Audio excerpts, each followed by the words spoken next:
Hi, BC Cloutier here. We've got some exciting news for you. On October 19th, at the Naples Grand Beach Resort, Action for Life presents Jim Caviezel live and in person.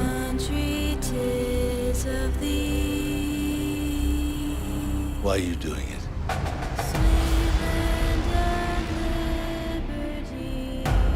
Because God's children are not for sale. The star of Sound of Freedom will be here in Naples, telling us all about the filming of the movie and the real-life experiences of Special Agent Tim Ballard. Hear that? That's the sound of freedom. Please join us for a lovely evening with dinner and beverages at the Naples Grand Beach Resort on Thursday, October 19th, beginning at 5:30 p.m. Get tickets at actionforlife.org/events.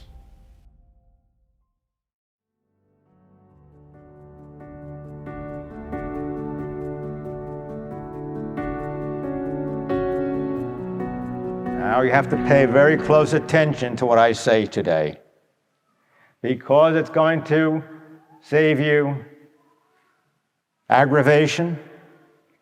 It's going to save you time, energy, maybe psychiatrist fees, and for sure your soul. How's about that?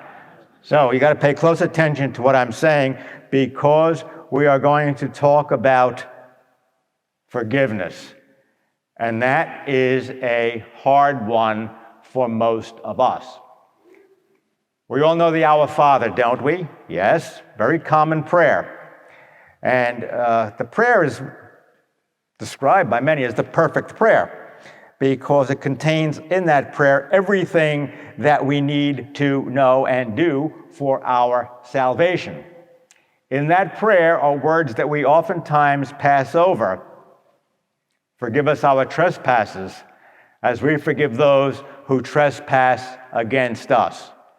Now, just think to yourself, how many people are on your bad list who you have never forgiven for some incident or slight that took place maybe a long time ago, or maybe even recently? Usually it's a member of your family. Am I right, am I wrong? All right?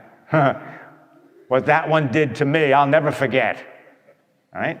And then, of course, when we think about what they did, we have to share it with the other members of the family. Do you know what she did to me? So, forgiveness is often a tough one, and some people are like mad, for the rest of their lives. Capisce? If you're Italian, you know what I'm talking about. We hold grudges.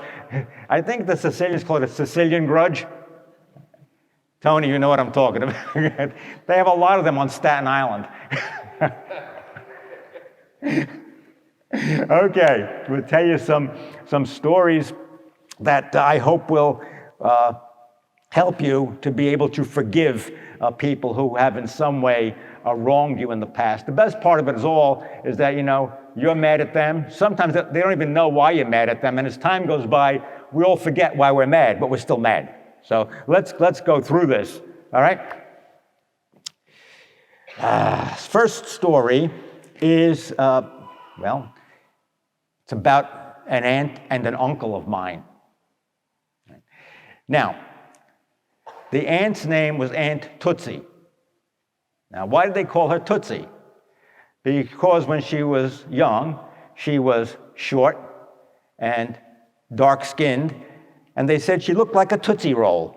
All right? So she got the name Tootsie for the rest of her life, although her real name was Philomena. So you go figure that one out. All right? Now, she married Uncle Harry. Now, that's really not Uncle Harry's real name, but he got the name Harry because they used to call him Harry the horse. He liked to play the ponies. You understand what I'm saying? In those days, they had off-track betting in New York.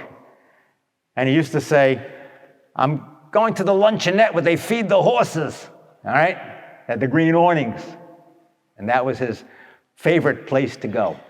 Well, anyway, Uncle Harry's mother, she passed away. And for those days, she had a substantial amount of money for those days. And Tootsie felt like, well, you know, we're pretty secure. We got a lot of money in the bank because Harry the horse said he put the money in his bank account. Let me tell you something, folks. Have a joint account and take a look at it every now and then to make sure that somebody's not going to the luncheonette where you feed the horses, okay? Anyway, she is, living a very peaceful and joyful life until one day she went to the bank and she wanted to take out some money. Except what happened? The teller said, and those that had tellers, they didn't have the computer, they had real people that tell you your bank account is overdrawn. And she couldn't believe it. Well, that's impossible. That's impossible. I didn't spend that money. Well, your bank account's overdrawn. You can't take out the money you want to take out. So she went home and she confronted Harry the horse. And Harry finally broke down that he gambled away all of his inheritance. From that time on, Tootsie hated Harry, right? And it carried on. I mean, they both lived to a rather ripe old age, but they hated each other the rest of their lives. I mean, she wouldn't forgive him, and it filtered down to the whole family, their children. Because if you live in a house where there's all kinds of hatred and tension and anger, what happens? Everybody in the house suffers because of it. Could you imagine, in those days, they didn't get divorces as easy as they do today. So they were kind of like stuck with each other in the same house. But the tension there, you could cut it with a knife. Imagine two people married and they're not talking to each other. Imagine what meals were like in that house. And all the children, there were five of them, all the children were in some way mentally disturbed by the anger of Tootsie against Harry. Couldn't forgive, messed up her life, Harry's life, and the kids' lives. That's what happens when you can't forgive. And some of you might say, well, I'd never forgive him that either. But who does it hurt in the long run? The person holding the anger and the people that come in contact with that angry person, in this case, the children. Okay, that's the first case.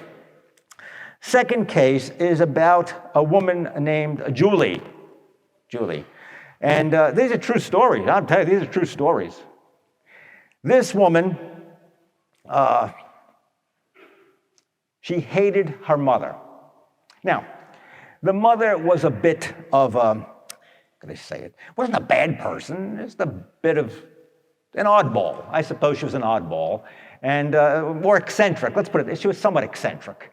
And the daughter, Julie, said that my mother made my life absolutely miserable. And I hate her.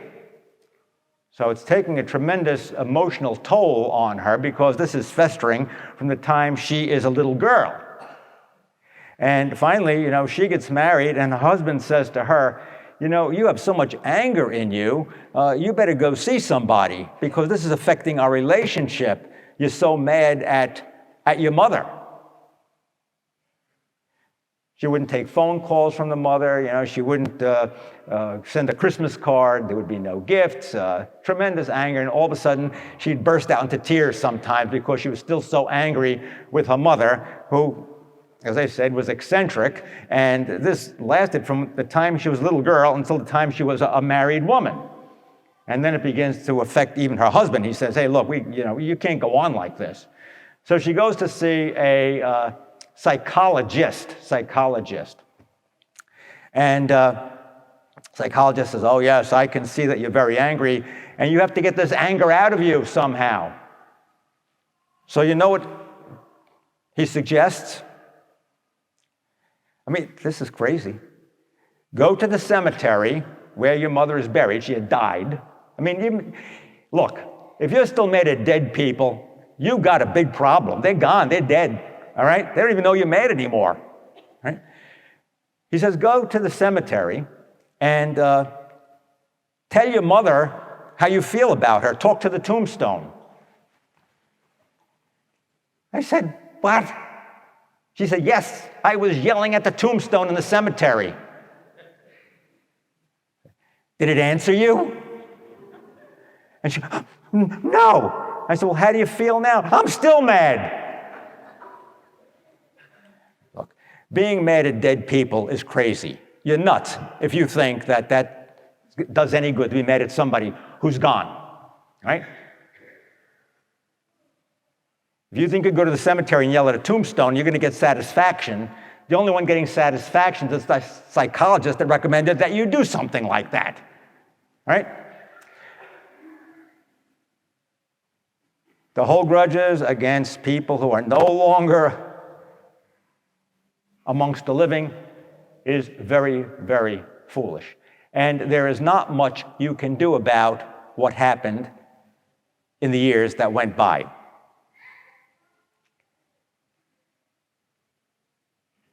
The last case is a very nice case, and it kind of sums up in a very positive way these last two cases that I spoke to you about.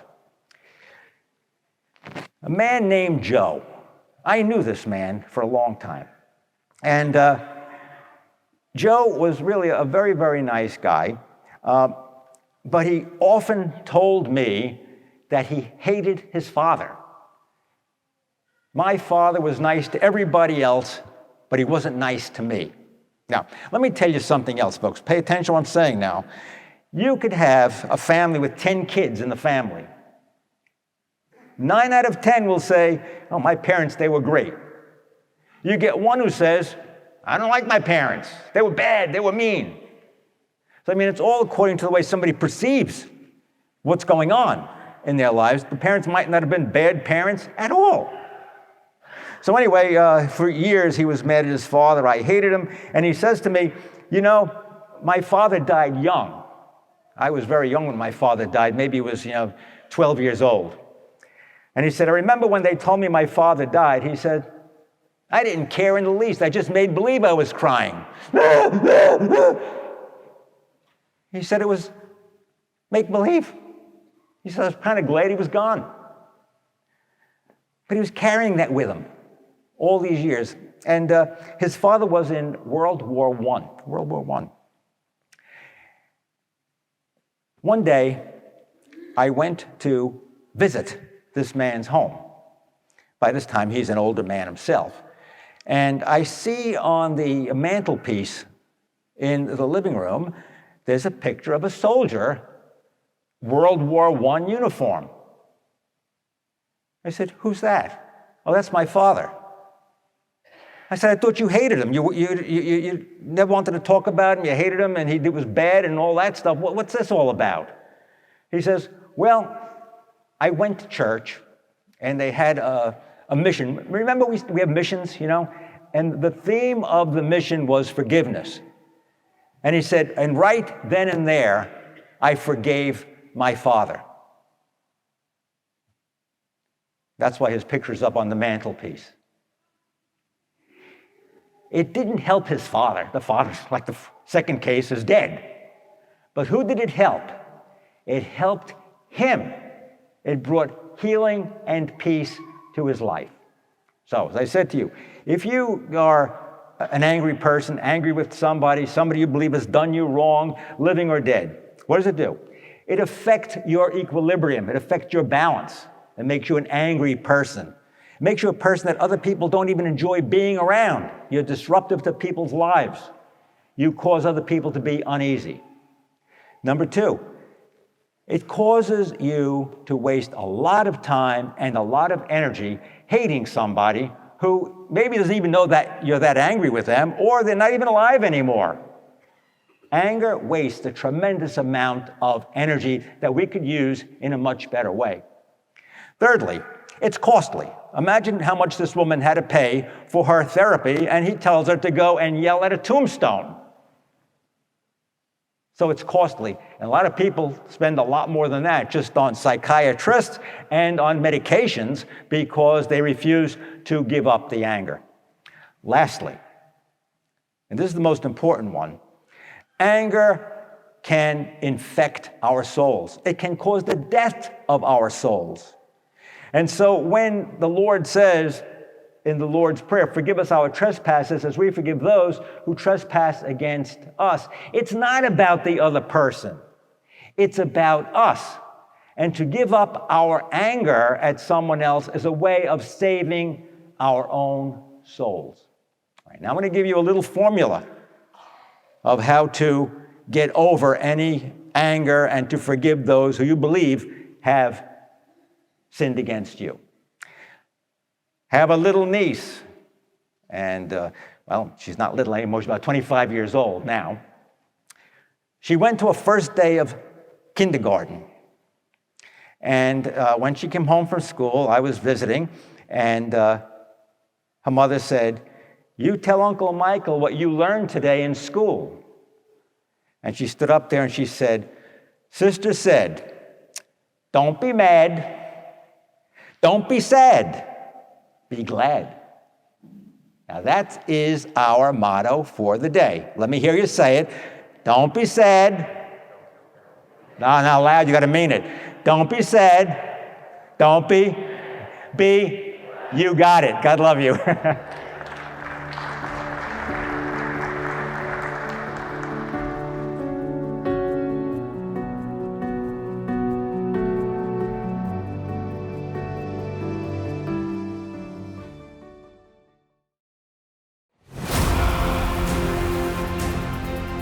Hi, BC Cloutier here. We've got some exciting news for you.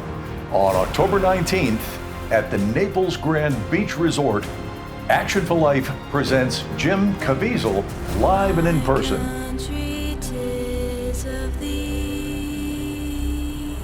Why are you doing it?